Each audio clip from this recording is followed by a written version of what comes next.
Hello guys, it's Genevieve Tabila Norman.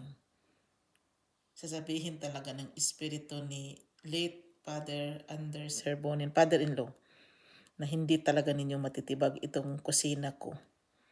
Kasi nag-match na kami ni Genevieve, nagpasalamat na lang ako sa Pilipina. Bakit father-in-law? Dahil sa iyo, hindi natibag yung architecture ko dyan. Nagandahan kasi ako.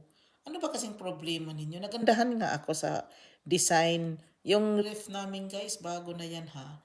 Ganyan talaga kasi yung design. Parang yung pang-design na parang pang-hire na talaga. Pero yun talaga kasi lang ang iwan ko, naguguluhan ako dito sa bansa nila.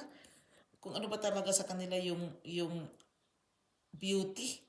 Ito na yung ref namin na parang hahanapin namin yung pinaka beauty sa mga beauty. Ito. Pero yung tatay talaga niya guys, architecture talaga ang dating sa kusina. Sa kusina, yes.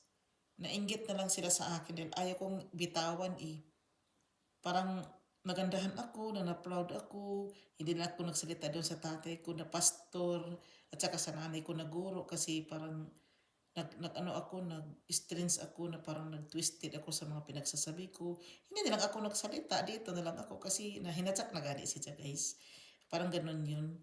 Dito na lang ako kasi I'm proud of what he has done. The late father-in-law from Finland, Finnish. Maganda kasi palagi ko siyang na-praise doon sa mga pinagsasabi ko.